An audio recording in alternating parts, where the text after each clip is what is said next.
this evening for what I'm sure is going to be a fantastic conversation. Here at Hertford, we are all about big ideas. I'm Tom Fletcher, the new principal. As of 2 or 3 weeks ago, I've just come blinking out into what I hope will be sunlight after quarantining in college. Outside in the quad at this moment, a huge marquee is going up, which will be the place where we try to bring together the college community over this strange term that we have ahead. But here we're not just about the big tent outside, we're about the big tent of ideas. And this is the first in a series launching today on survival skills, 21st century survival skills. What do we need to learn, the mixture of head and hand and heart, in order to really survive what we've learned in 2020 are a huge bunch of challenges that we don't always understand. So in the course of the series, we'll be thinking about how do we become sufficiently curious? How do we become more creative? How do we find the agility to move between disciplines and trades? How do we sleep better? But we wanted to start today with a really important and topical one, which I know worries a lot of people. And in fact, the outline for this series has been developed with students who tell us these are the gaps in our knowledge. But actually, I feel that these are gaps in the knowledge of all of us. And so I'm really excited today. We have with us not just our newest fellow, Dr Carissa Véliz, but also on the day that she launches her brilliant new book, Privacy is Power, we have a chance to interrogate her about the first survival skill, which is how do we go about protecting ourselves online. Before going to Carissa, I just want to introduce our two other panelists, if you like. Firstly, my old friend Zeid Ra'ad, who until a few years ago was basically the person to whom we would address these challenges and worries. He was the UN Commissioner on Human Rights, based in Geneva, effectively the second most senior person in the UN system after the Secretary General. And the man really charged with defending our freedoms against the sorts of challenges that Carissa describes, but also against this rise of autocrats and dictators and others who are abusing human rights across the world. So we'll go to Zeid for some real insight on the geopolitics of this challenge. And also I'm delighted we have Mike Wooldridge with us, who runs the Department of Computer Science here in Oxford, and is I keep saying is our resident guru on artificial intelligence, but also of course the author of the brilliant book, The Road to Conscious Machines, which if you haven't got it already, I do urge you to rush out and order as well. So he'll be putting some of what Carissa says in that wider tech context. So you're all very welcome. Thank you to all of you who have so far contributed questions. We have questions from, among others, the former EU Security Commissioner, the outgoing head of UK cybersecurity, and many more alumni, students, and others who have joined us this evening. So thank you to you all. Do keep sending those in, and I'll try to get to as many as possible. Right, no further delay. I want to really turn to you, Carissa. Firstly, how do you feel? How does it feel to get the book out there today? It feels amazing. It's like a dream come true. I have been worrying about this topic for so long and wanting to write about it with such urgency. And finally, it's out. It's fantastic to see. And you feel throughout the book that sense of the urgency. I mean, it really is a call to action. And what I love about it is it doesn't just tell us what the problem is, but it starts to tell us some ways that we can respond. I just want to read a paragraph, if you'll let me, Carissa, just for those who haven't yet received it, but this is the very start of the introduction. They're watching us. They know I'm writing these words. They know you're reading them. Governments and hundreds of corporations are spying on you and me and everyone we know, every minute of every day. So I should break off and say welcome to all the intelligence services who are also joining us this evening. Whether you've told us you're here or not. They track and record all they can. Our location, our communications, our internet searches, our biometric information, our social relations, our purchases, and much more. They want to know who we are, what we think, where we hurt. They want to protect and influence our behavior. They have too much power. Their power stems from us, from you, from your data. It's time to take back control. So Carissa, in a way you've spelled it out there, but why is it so important that we pay more attention to this survival skill of protecting ourselves online? Thank you, Tom. So I think the stakes are very high. There is a myth that privacy is just a personal preference, that if you're not very shy, you haven't committed any crime, you have nothing to fear, nothing to hide. I think this is incredibly misleading and dangerous, because privacy is not a personal preference. It's not whether you like a flavor or not. It's a political concern. And the stakes are so high that our democracies depend on it. Whether we are treated as equals, whether we are treated as citizens, whether our rights get respected, depends on whether we are capable of protecting our privacy. And this is a practical series. So how do we start to do that? Because I think everyone after 2020 is conscious that this is more of an issue, but we don't know where to start. We're overwhelmed and frankly addicted. The first thing is not to panic. You're not going to get it right. It's very hard to get it perfect. It doesn't matter. Anything you do is worth it, even because you never know which data point is going to be problematic. So every data point that you keep for yourself is better than not. So take every opportunity you can to protect your privacy. Say no when companies ask you for your data. It's incredible that we tell any company that asks us for data anything they want, basically. So say no, don't accept the cookies, choose privacy-friendly objects like a good laptop, a good phone that protects your privacy, choose browsers that are privacy-friendly, choose search engines that are privacy-friendly.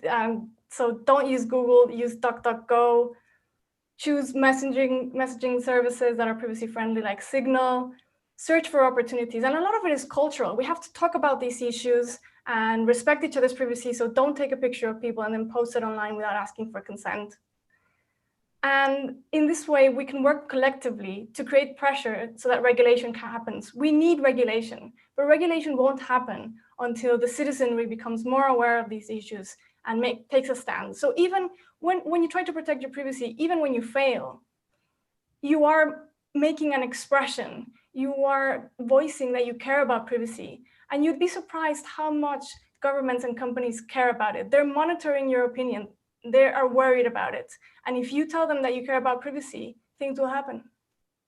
And ultimately, does the change come from the governments or from the corporations themselves, from the tech companies themselves? I think both. And in some occasions in history, sometimes the lead is governments and sometimes the lead can be corporations. So when a big corporation manages to get a really good privacy feature, they up the standard in a sense, and others follow. Also, I think companies are realizing that privacy is a competitive advantage, that people are worried about this and they're willing to choose some products for the sake of privacy. And as more companies realize that, I think we're going to get much better services. Great, thank you. So I need to come back to you in a moment, a very practical argument around the Fletcher dinner table over the COVID-19 app. But first I want to go to Zeid. Zeid, in a way, that there's some encouragement there, because actually my old world, your old world of governments and institutions and diplomacy and rule, international law might play a part in this. But can you give us a sense of that terrain? Having basically run the UN Commission on Human Rights, can we be encouraged that you can help protect us? Well, first of all, thank you, Tom, for inviting me to be part of this. I thought Carissa's book was absolutely terrific. And having now spent months reading scholarly, sort of rather turgid texts, her book is powerful, it's an easy read, and hugely, I hope, influential and threatening, which it ought to be, in defense of what are essentially rights. There are regulations, Article 8 of the European Convention on Human Rights, Article 17 of the International Covenant on Civil and Political Rights. It's a matter of enforcement and a matter of taking these rights seriously. And I think the most important thing about Carissa's book is basically making people aware. I mean, you and I, Tom, were ambassadors for many years. I don't think there was a moment that I thought I wasn't being watched. And it's not my normal paranoid self. I just suspected that all my traffic was being observed, whether it be by another country or certainly by my own, by my own. I expected that. And they're looking for predictable patterns of behavior. And so I love that part in Carissa's book where she sort of proposes obfuscation. You mess with their brains. Don't make yourself predictable. Don't create an image that they begin to think is you, because you are much more complex than that. And so, you know, the classic ambassadorial trick is that you don't use the crypto technology that's given to you, use an open line, but when you really need it, you go analog, completely analog, and you write the message by hand and so forth. A hugely important book. The other point I can get to later, I can address it now, is that technology for the most part is value neutral when it first emerges. I think the backdrop begins to dictate whether it's used for ill or for good. And if the backdrop is a degrading one where freedoms and human rights are concerned, and then the trust deficit grows between the citizen or the individual and the government and the individual and corporations, as we've seen all over the world, the dangers that Carissa speaks of very eloquently in the book become all the more real. But the power of the individual to change this is also enormous. It's just a matter of awareness, and that's why, you know, I think her book's outstanding, really.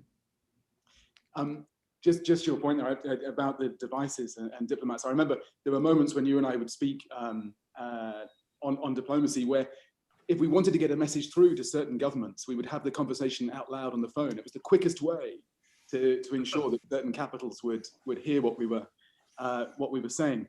Can I just pick up on this point about that wider context, Zeid? Because I think we all feel this sense of increased agency from the superpower that the smartphone gives us. We feel we have more power. We can order a pizza to arrive immediately out there tomorrow, tonight. You know, it gives us a sense of power. And yet, in the hands of some of the characters that you were dealing with, this could be utterly terrifying. So can you just give us a sense of that context around that wider, you know, our wider fears of that move towards autocracy and dictatorship and human rights abuses, and what some of those characters might be able to do with the technology that Carissa has described?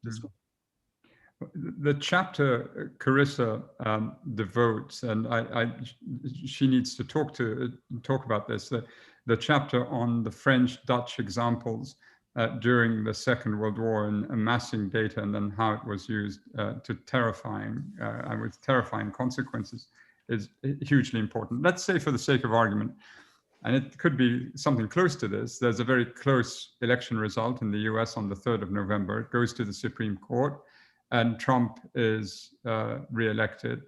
And the situation between the US and China becomes alarming. I mean, it's already alarming and becomes significantly worse, which is what many of us expect it to happen, or expect will happen.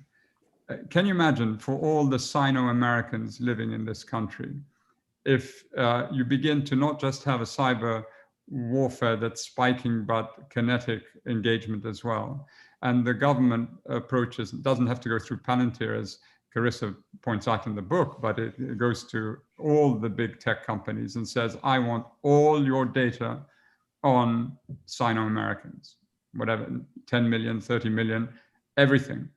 And on point of treason, if you turn us down. And a bill is passed quickly through Congress, depending on the outcome of the election, of course.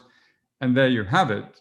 You know, how many companies will not hand over all the information? And so the way in which it's been put together in aggregate, no matter where you look, it's horrifying. And of course, COVID has created grounds for a derogation of the right to privacy in emergency circumstances. But that derogation has to be limited temporarily.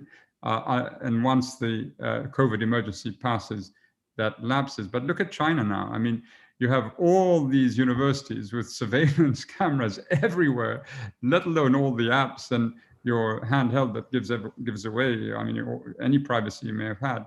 And I think one of the points that Carissa raises is this, movement towards such an Orwellian future that any inquisitive mind, let's say an 8-year-old who's inquisitive, will be a marked human being. What many governments are looking for now is technically gifted individuals, but sort of without a soul, willing to be unfree.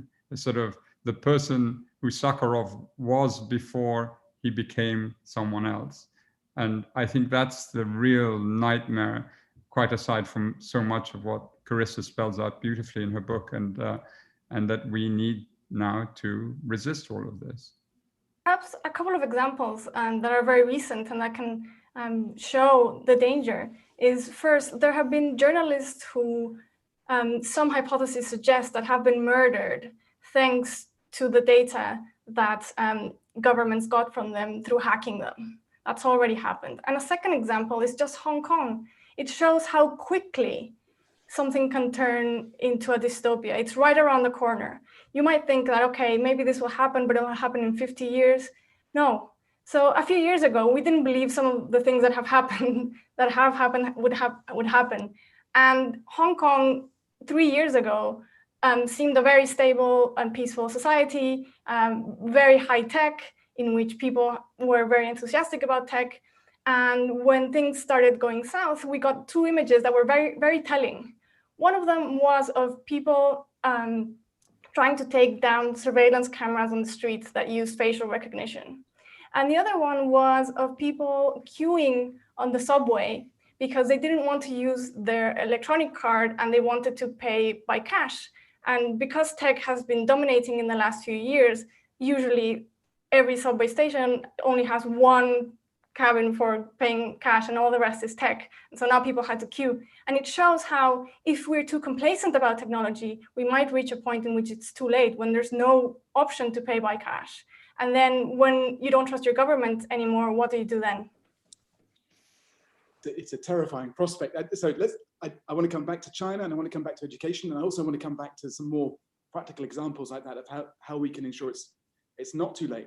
I'm going to come to Mike in just a moment. Just one very quick last question to Zeid, actually. Those sorts of scenarios that Carissa describes there, in your previous job as the UN's most senior figure on these issues, could you do anything to prevent those sorts of scenarios happening? Did you feel you had the power to restrain these forces? No, I felt I had the commitment of my office to speak out, and that's what we did. What we have now, Tom, is a very dangerous situation where at the highest levels of government, the leaders of this world, the so-called leaders, many of them are really very mediocre, they don't call each other out on these practices. There's a sort of a hush that comes over so much of what happens. And while there's a cacophony on the other side, that side of the activists, the journalists, the lawyers, those who are activating, being active politically, on the peer, let's say the head of state and government level, it's complete silence. And so they believe they have a pass. And one needs to form coalitions of peoples and those who can say something and encourage them to say it. We're fast arriving at a very terrifying moment in human affairs. Let alone the threat of nuclear confrontation. And then we see what the pandemic demonstrates, which is basically symptomatic of a decomposing global order, and with terrible leadership in some of the leading countries. And that has to be somehow changed. But one shouldn't also, you spoke about governments, look at the courts. There was a very interesting case that was overturned on appeal, the Bridges case in the UK, where the High Court decided that the South Wales police force exceeded and contravened the European Convention on Human Rights. And that is an important development. So governments, the executives may take, better positions when it comes to regulation, but the courts, the independence of the courts are hugely important in this as well. And then bringing and filing cases before them, where the courts exist and where they are independent. In many countries, it's woeful, of course. Thank you. So I want to come to Mike then. Carissa, use the phrase too late. It may be too late already. It may be too late because the machines are learning so much faster than us in any case. And so by the time we work out how to restrain these technologies, we'll no longer be able to. We've painted a fairly terrifying picture. Are you as terrified as we are? About data, yes, very much so. I mean, I think Carissa's book is should be required reading for all of my colleagues doing AI. I mean, it really is a clarion call. But let me just say a little bit about why the issue of data and the kind of issues that Carissa raises in her book are so relevant to AI. So AI has seen this over the last 10, 15 years, has suddenly seen this explosion in terms of its profile, in terms of the achievements that are being made. And there are some things that we can do now in AI that we thought, at the turn of the century, we thought were decades and decades into the future. So what are some examples of those? Well, the kind of Google Translate, right? I mean, it's not perfect, but it will get you around your holiday in Skopelos. It will get you around Beijing, right? You'll be able to translate menus reasonably effectively. You'll be able to understand how to control the air conditioning in your room sometimes, and so on. Now, that technology at the turn of the century felt like a long, long way in the future. And I say it's not perfect, but actually what we've achieved in that sort of 20 years is really, really, really remarkable. So why did it happen? Well, there's really three reasons why AI has taken off in the last sort of 15 years. And it's really important to understand what those reasons are. Number one is there were some scientific advances. I think they weren't the dominant features, though. The scientific advances were real and genuine, but actually the core techniques have been around for really quite a long time. What made AI take off in the last 15 years is really data and computer power. The area of AI that's really taken off is called machine learning. And the way machine learning usually works is this. You want to train a computer to be able to do something. What might that thing be? Like recognize a face. So you want to be able to train it so that you can give it lots of examples of pictures of Mike Wooldridge and Tom Fletcher and so on. And eventually, when you show it a picture, it will be able to identify that person. To make that work, it turns out you need lots and lots of pictures of Mike Wooldridge and Tom Fletcher, but also you need lots of computer power. Now, computer power now is dirt cheap.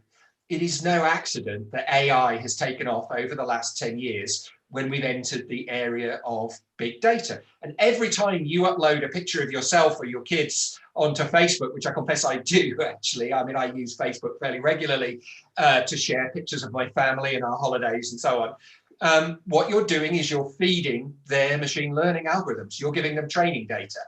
And that data, without that training data, they wouldn't be able to do what they do. And it's not just pictures of kids and family and friends. It's every time you click a button on Facebook, classically, the like button is a stroke of genius for collecting data about your preferences. I mean, you could not be signaling more clearly, when you click on the like button, what your preferences are. And that information, of course, is, as Carissa points out very, very clearly, that information, that data has value. The things that you like, the kind of the music that you like, the TVs that you like, your political viewpoints, all of that has value. But there's another side to this as well. I mean, so the training data is absolutely core. Without it, none of this would work. Now, without that training data, AI would be nothing right now. There would be no AI boom right now. But there's another side to this, right? So what we're seeing recently is that it's not just scientific and technological developments that have value, but it's actually the data sets are just as valuable. So let me give you an example, and I think this is hopefully a reasonably benign example. So I have colleagues, there are colleagues here at the University of Oxford who think that it is entirely plausible that what we're going to be able to do within a few years is predict the onset of dementia, right, an incredibly damaging disease with huge social and economic costs globally, to predict the onset of dementia just from the way you use your smartphone. No, nothing else, just from the way you use your smartphone. So for example, spotting patterns that change. How long does it take you to find a contact in your contact list? Are you using it for longer or shorter periods of time? Those kind of very, very subtle changes in behavior. And your phone can monitor you constantly, and I use my phone. It's the piece of computer tech that I use more than any other piece of computer tech. Right? I'm sure the same is true for many, many, many people. Just that data about the way that you use your phone then starts to become valuable. A data set showing people who had the onset of dementia, people who didn't, that can be used to build tools. It starts to have a value in its own right. So those are the two sort of pieces of the puzzle. And I think we're in a strange place in the AI community. We can do things which have tremendous social value, like build tools that can spot the onset of dementia. But how do we deal with the issues that Carissa raises in her book? And we don't know. I think the truth is we don't know what the way forward is on that. I mean, I think the community, which is doing a lot of soul searching and taking these issues seriously, by and large, some elements of it aren't, obviously. But yeah, we've got a long way to go before we find our way through that, I think. So I want to put that question to Carissa, but can I just ask you one practical question here, Mike? As the person who knows as much as anyone on the planet about AI, how will you be changing your behavior practically as a result of reading this book? Will you still be on Facebook? Will I still be on Facebook? Yeah, Facebook's part of my life. I mean, I'm accustomed to that. I mean, there's an interesting part in Carissa's book where you mentioned, Carissa, about Mark Zuckerberg saying, oh, well, everybody's attitudes are changing and so on. And that's, I think, a very interesting point about whether social attitudes to data really are changing. I mean, I have teenage kids. And actually, when I look at them and the way that they post, which is completely different to the way that I post. I mean, yeah, I'm not a drug user, as it happens, but if I was, I would not post it on Facebook, right? But actually, the evidence of the sort of younger community is actually quite different, I think. So there's an interesting point to come back to there. So Carissa, Mike's described a situation there where all this data is actually helping us deal with dementia. Kieran Martin, who until recently was running the UK cybersecurity, set up the first cybersecurity directorate really for the UK, and is also, by the way, a Hertford academic visitor at the moment. You know, he's described the way in which if governments lose access to this data, they'll lose track of millions of potential child abuse incidents. Are you happy for governments and Mike's colleagues at working on dementia to lose access to all that data because we start to switch off? One of the things I argue in the book is that we don't have to lose the benefits of managing and analyzing data. There are ways to do it in which we respect privacy. The problem is when that data is used against us. So are companies figuring out that we have dementia to help us or to charge us more for insurance and not hire us? That is the question. And at the moment, it's both, but mostly the latter. And we have to fix that. So one of the things I argue in Privacy is Power is that I take this insight from Bertrand Russell, that power is a kind of energy. We should think about it as energy, in that it can transform from one kind to another. So for instance, if you have enough economic power, if you have enough money, you can buy politicians or you can buy votes. And what good regulation does is that it cuts that. It makes sure that one kind of power cannot be transformed into another. So no matter how rich you are, you cannot buy democracy. And at the moment, if you have enough data, you have enough power to do whatever you want, and even not to be subject to the law, as we can see with many of these corporations. And that is a big problem. So I don't think we have to just renounce to all these benefits that data can bring. I think we have to find solutions in which we can get the benefits, but also protect privacy and protect people, and that is perfectly possible. I think, Carissa, I think you're absolutely exactly right. And I think there is genuinely within the AI community, there is an ambition and a desire to find that path, to find that right path. I mean, there are some deeply technical, but actually very promising sort of directions about how we might be able to do that, which I think are not there yet, but they kind of show that there is some hope for being able to do that. But I think your assessment is absolutely bang on. And we should be investing more in those kinds of research rather than investing in research as to how to exploit people's data more effectively. Yeah. But isn't that part of the challenge? I mean, so David Atkinson, who's an alumni, the headmaster now of Challengers, is asking, he's got this challenge now where people are more aware of the way their data is being used. And so parents and students are putting in more and more of what are called subject access requests to the school he runs, but also to hospitals and others, which are sort of gumming up the system. So until we get the wider regulation right, is there a risk that our concerns over this risk actually restraining people trying to run schools and hospitals and not necessarily restrain the bad guys? Well, one of the reasons why we have so much trouble being able to give access to people to their data is because we're not used to thinking about data in a way that should serve data subjects, and that people ought to be able to have easy access to the data. So when the GDPR came into effect, the General Data Protection Regulation in Europe, one of the problems that companies were reporting is that they couldn't even find the data. They didn't know where it was. And that's because they didn't keep it and safe in the right place, in the right files. So we have to change the way we interact with data in a way that those requests wouldn't create all these admin and all this work. It shouldn't need to. I should be able to log on to my details immediately without having to ask anyone, and then see them immediately. And that wouldn't give extra work to anyone if it was done properly. So I want to come back then to China, and maybe this one goes to Zeid. This is a question from Sir Julian King, who was until recently the EU Security Commissioner, and is now actually chairing the Oxford Commission on AI and governance. And he worries that with these differences, these arguments that we're all having in these fora, but really in the West over these issues, is there a risk that we end up arguing amongst ourselves rather than focusing on countries, specifically he mentions China, who are really racing ahead in quite terrifying ways in the way that they're using our data, and very difficult to restrain? Yeah, I wouldn't see it as mutually exclusive. I mean, you could do both. You have a more intense discussion about where the technology is going in the West, and also what example China is setting for the rest of the world.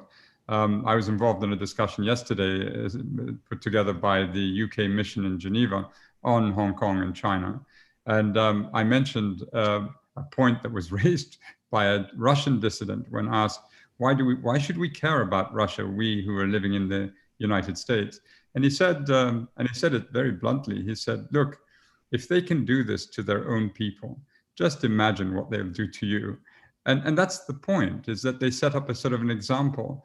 And many countries then who have sort of natural security state tendencies, which is also addressed in Carissa's book. And how do you do that? You amass data on all your political opponents, those lawyers, journalists who could cause you trouble, and you just store that. And then when it's convenient to you as an intelligence agency, you start to blackmail and you start to bring them to your side. And so there's a market there for China to exploit, because there is this degrading human rights environment. And also, of course, we see what's happening in the US with President Trump. And so the points of light are few. We have to somehow generate the energy in the way that Carissa has just spelled out, at a grassroots level. We are the consumers. We are those potential purchasers. We are the eyeballs that look at adverts, however distasteful some are, as Carissa points out. And the power is there for us to wrest back. And you look at where movement has been created. It's a few individuals who start this, who file an action in a particular case, who start writing letters, campaigns, and so forth.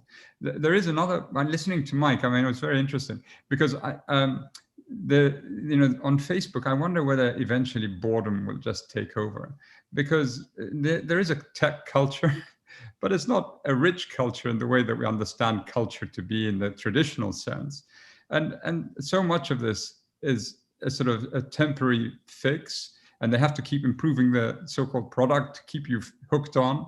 But eventually, I wonder if it'll all just lapse. And COVID has given us time to spend with our families and our loved ones, and not to be running around like mad people, at least in the US and in New York. And you get to understand how important other things to you are to you. Sorry. So I think that's also something we need to bear in mind. But yeah, China is a threat to the international community when it comes to human rights, and I think the use and the way it's using tech. I mean, if just the final point, if other universities that are struggling to open up and are struggling to get their universities to, sort of other countries, struggling to get their universities to function, decide, well, we'll just follow China's model. We'll just put cameras everywhere. Every corridor will have a camera. Every corner will have a camera. It could be attractive to some countries to do that, but then that investment will remain, and the people will be under even more surveillance than they are already. And again, these are countries where the human rights records, many countries have woeful records.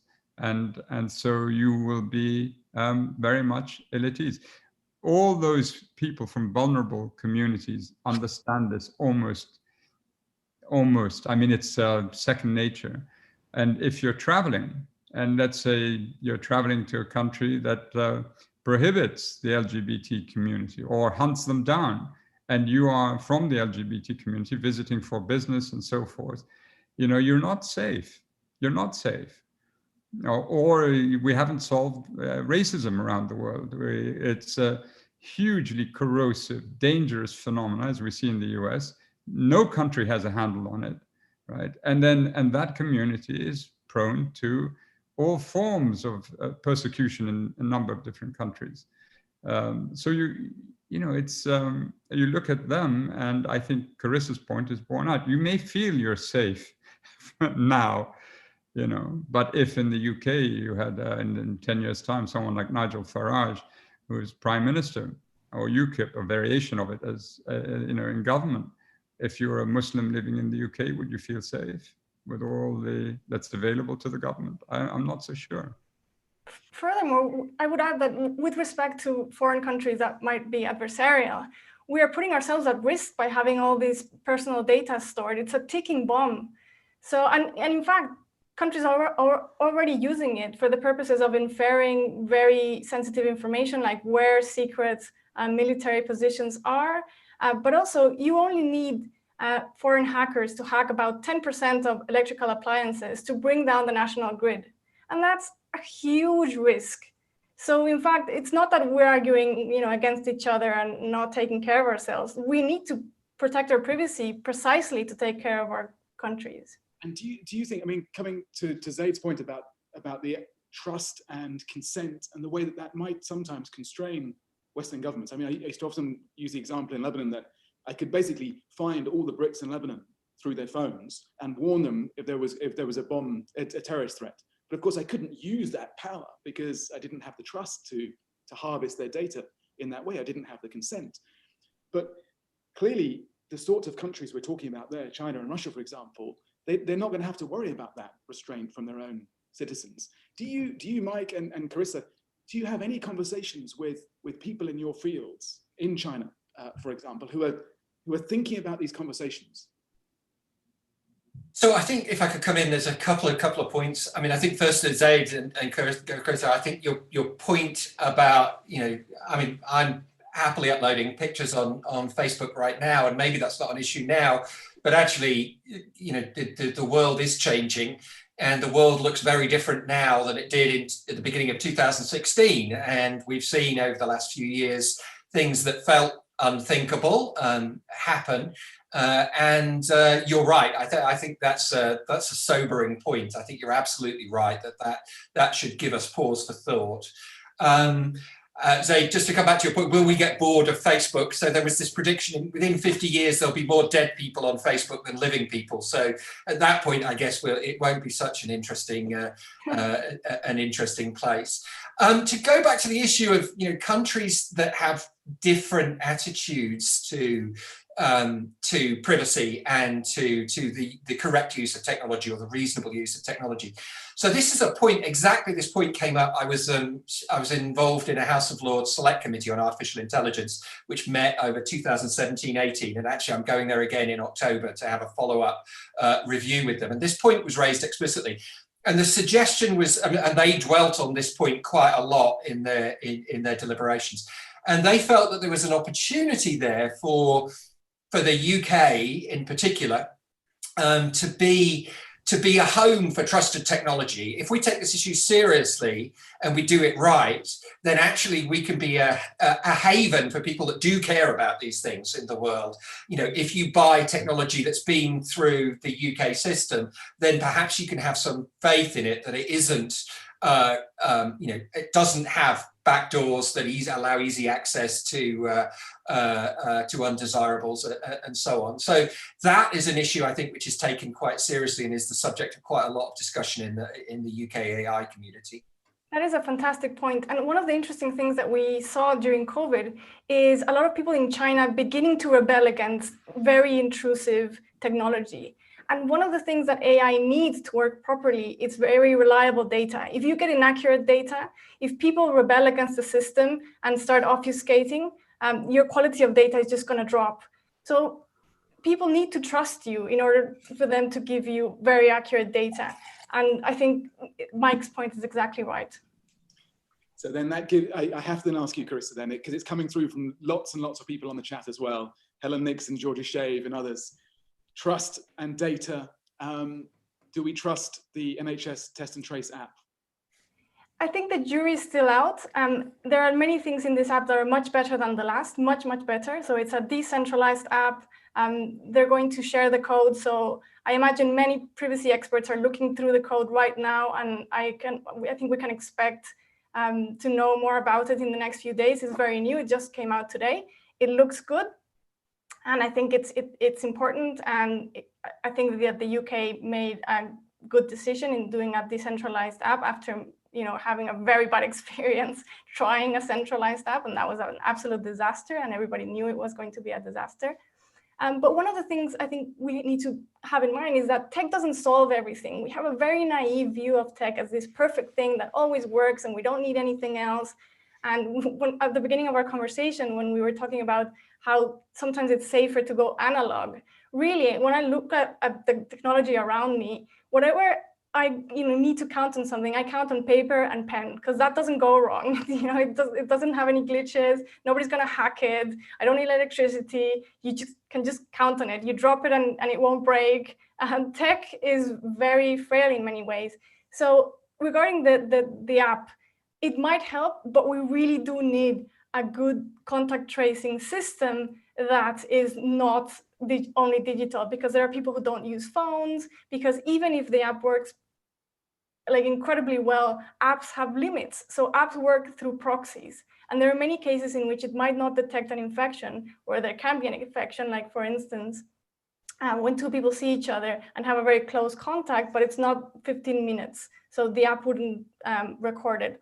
Or when somebody touches a contaminated surface, although it seems that is quite rare, it's still hypothetically possible, and the app wouldn't track it. So yes, I mean, the app is much better than the last one. We'll see what experts say in the next few days, and it might help, but it's not the only the solution to everything. And we need tests. If we don't have tests, and if the tracing, the contact tracing outside of the app fails, it's not going to help enough. So if you were still in your old job, Zeid, and you were watching governments across the world accumulating all this data on our movements, who we're seeing, where we're going, what we're doing, would you be worried about liberty, global liberty, more or less worried as a result of COVID? No, much more worried. It just accelerates all the most negative tendencies and impulses. And listening to this debate, it reminded me of a discussion I was part of at Stanford a few years ago. And one of the leading technologists spoke about how they thought universal or general AI would solve the mystery of how to attain human happiness. And going to Carissa's point, I was forced to respond right away. And I said, well, I think it was solved a long time ago. Just care for others, care about others, and you will find a deeper satisfaction in your life if you're only thinking about yourself, which in one way leads us in this sort of whole tech rabbit warren, leads us into thinking in a way that's very selfish. The outcomes are not good. It reminds me of a discussion I was having with one of the tech giants. and they subjected to my entire discussion to a non-disclosure agreement. So here their very existence is predicated on the mining of other people's data, but then they want to privilege every conversation with them, subjected to some sort of legal, or confidentiality that won't sort of weaken them. I mean, it's so perverse and so absurd. And I'm glad that, my hope is that more and more people will begin to turn this around, and that just knowing what they're doing is a major step forward. And I think this is what Carissa's book will do. And it needs to be translated into, at least into Spanish, which you should be able to do quite easily, but in many other languages as well. No, it's very important. So you'll be pleased to know, Zeid, that one of our future survival skills we're looking at is kindness as a survival skill. So I'm going to come back. Actually, we've got, while we're being slightly philosophical, we have a question in from Professor Peter Millikan, who of course is a brilliant philosopher, saying, and this we could have a long session on this, and we don't have too long. So I'm going to put this out there so you can mull it over, and then I'm going to come to Mike with a very specific question. Professor Millikan says, you've described some of the practical risks arising from lack of privacy if power gets into the wrong hands and information gets misused. But to what extent is privacy a value in itself, irrespective of the practical risks? A very Oxford question. So while Carissa and Zeid mull that one, Mike, how do we talk to our kids about these challenges? And you've actually literally written the Ladybird book for kids on AI.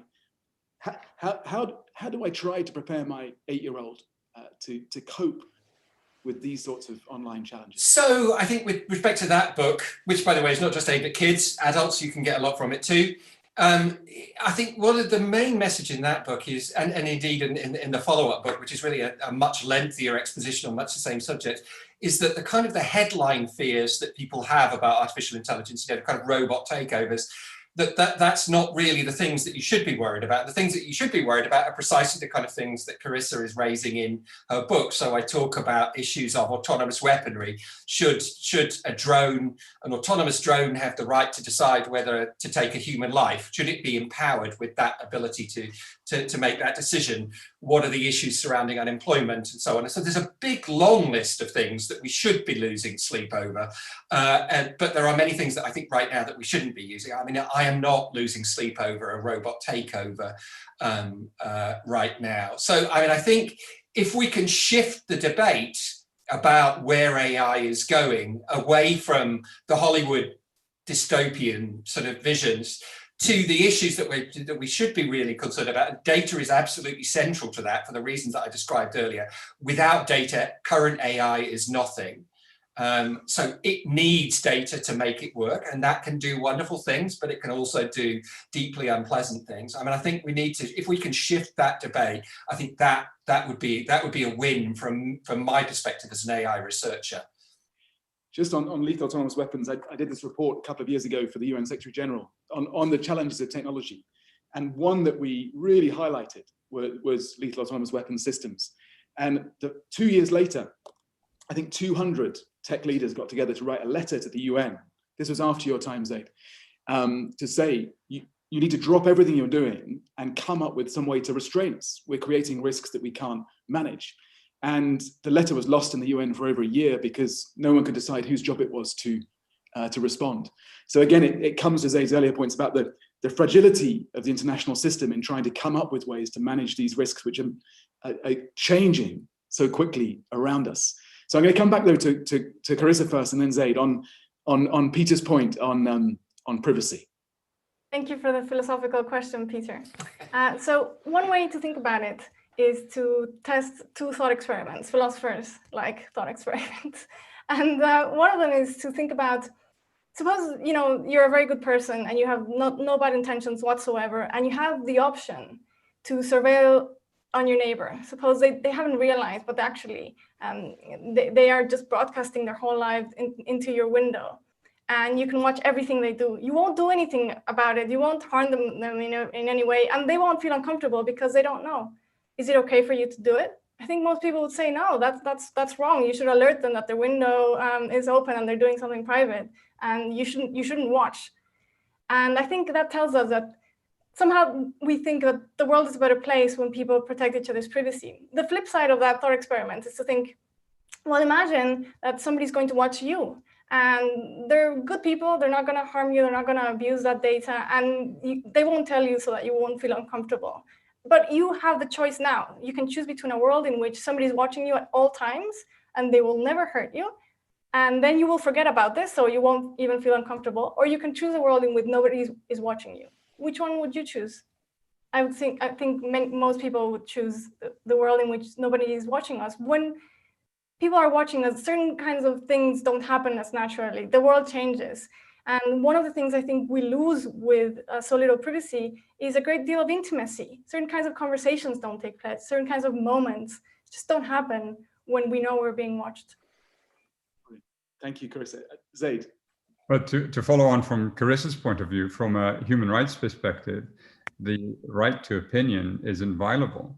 If we couldn't exercise it free of any constraint, of any sort of either underhanded or aggressive thought control by whatever circumstances we find ourselves in, we couldn't exercise the freedom of expression properly. We couldn't exercise our right to freedom of association and assembly, our right to community, to commune with people, to be together. I mean, it's the very essence of who we are as or what we are as a species.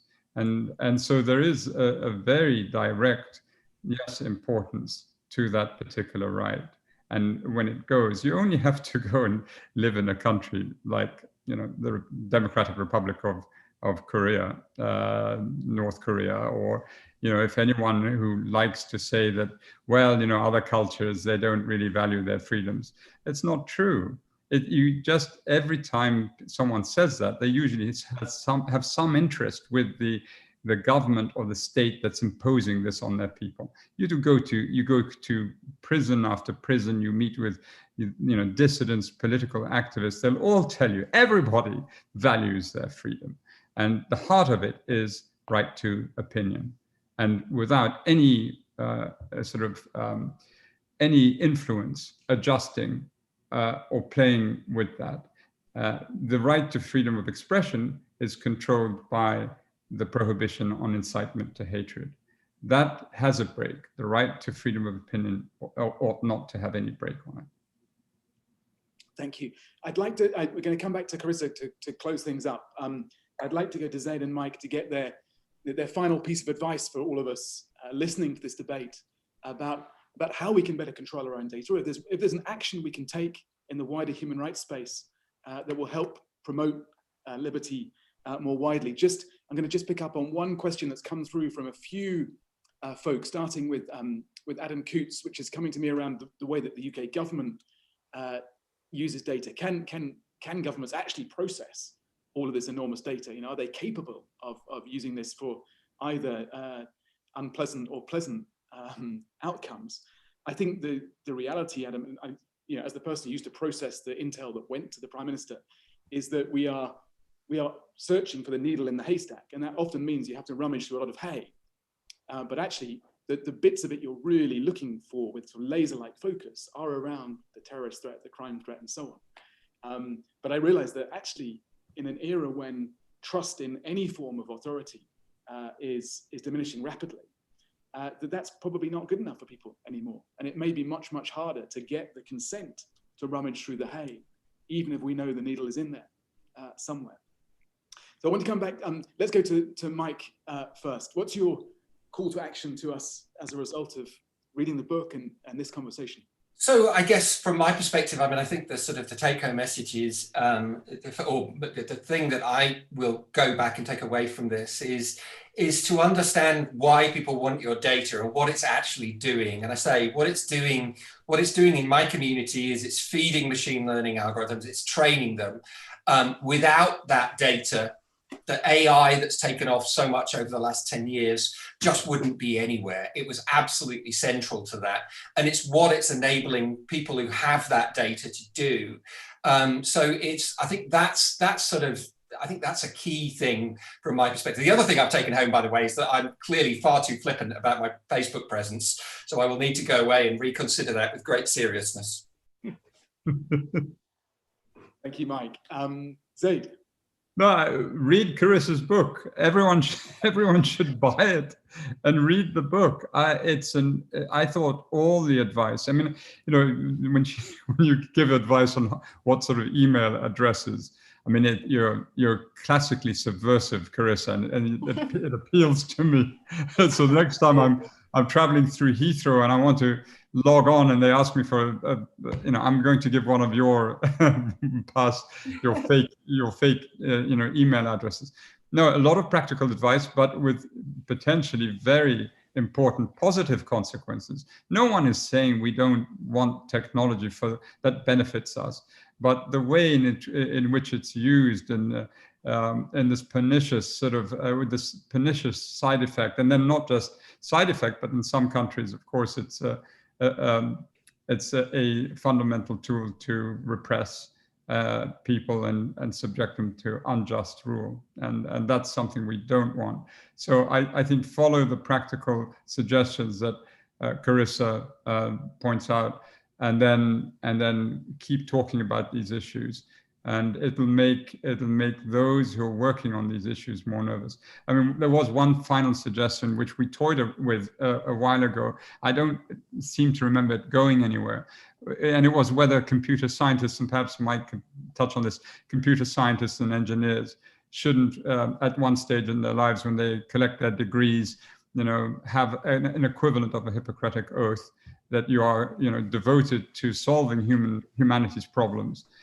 And that you fundamentally, you know, you're not going to commit yourself to technologies which sort of just with a little bit more consideration can be used to terrible effect. And we thought about a Hippocratic oath of that sort. It never went anywhere. Maybe this is something that you could promote, Tom. Okay. Can I come in just for 20 seconds, Tom? So, okay, so we do routinely, we have always taught ethics to our undergraduates, and there are various code of practices published by professional organizations for computing. If I go back 15 years ago, and I used to teach this, you had to drag the students into the lectures and say, why are we doing this boring stuff? You know, what the hell's going on? I'll give you an example of what we taught. This is a case study that we used 15 years ago. It was Russian websites that allowed you to download cheap MP3 files. And the case study that we looked, that was how serious the issues were back in the day. And now there's a complete sea change in attitudes from our students. The students are demanding, why aren't you doing this properly? You know, and I think what's changed is that you can have a student in their bedroom on the Cowley Road, or God forbid, on the Hertford old OB site, changing the result of an election on the other side of the world by doing some kind of intervention. And that, I think, has been a real wake-up call. But Carissa's appointment is exactly part of a series of appointments where we're trying to address that. That's what the Ethics for AI Centre that's being established at Oxford, that's squarely what it's addressed at. Whether or not we get a Hippocratic oath, I can promise you absolutely faithfully that those issues are being treated in a completely different way now than the way they were 15 years ago. And where's my appointment here? So what I would say though, Zeid, is that just as you've made the case there for people working in tech to understand ethics and international humanitarian law, for example, I think there's a real dearth, you mentioned mediocre leadership, in leaders who actually understand tech. And so there's got to be that interplay. There's got to be leaders that can speak the language of tech, as well as tech people who can speak the language of law and international rights. And by the way, Zeid, one thing the US, the Russian, the UK, the French, and the Chinese governments agree on is that you are classically subversive. So I'm glad that you finally on this panel. Thank you to Mike and to Zeid. I want to hand back to Carissa now, because you've stimulated, as you see, a really interesting conversation. I know that this conversation will continue, but leave us with your final thoughts. Thank you for this conversation. And yes, that's exactly the ambition of the Institute for Ethics in AI, to contribute to this. My final thought is, one of the most radical proposals of the book is that we should end the data economy. Personal data just shouldn't be the kind of thing that you can sell and buy and that you can exploit. And that can sound very radical because we're in the midst of the data economy. But in fact, if you think about it, what's insane, what's extreme, is to have an economic system that depends on the systematic and mass violation of our right to privacy. That's insane and unacceptable. and we shouldn't accept it. We don't have to, and we shouldn't. So yes, AI and other technologies that we want need data, but data doesn't have to be sold, and it doesn't have to be treated in a way that goes against the interests of citizens and democracy. Absolutely brilliant. That is a great note to end on. We started out fairly depressed, and we've learned some very depressing things, but actually you've convinced me, and I think certainly the panel, I hope everyone else tuning in, that we do have agency. We do still have agency, and that is a real positive to take away with us. When I asked the fellows at the university what they most wanted from me, they said, just run meetings to time. And so I'm going to finish here on time. The one thing I can try to offer. But I want to thank especially you, Carissa, for bringing these ideas out there, for having that sense of urgency to make these ideas heard and to make your voice on these issues heard in this way. And I know it will be a very, very powerful voice in the years to come. So thank you in advance for helping to win many of these arguments. And I know that you will have 3 allies in the 3 of us. And so thank you to Mike and Zeid for being such great co-panelists as well. And thank you to everyone who's tuned in. I'm so sorry I didn't get to loads and loads of questions. I think that probably on Twitter, Carissa will be willing to answer follow-up. Is that right, Carissa? Great. Would be willing to answer any follow-up questions you have. So let's keep the conversation going and see you for our next survival skill in a few weeks. But for now, have a lovely evening. Go home, switch your phone off, and enjoy yourself. Thank you very much. Thank you. Good night. Good night.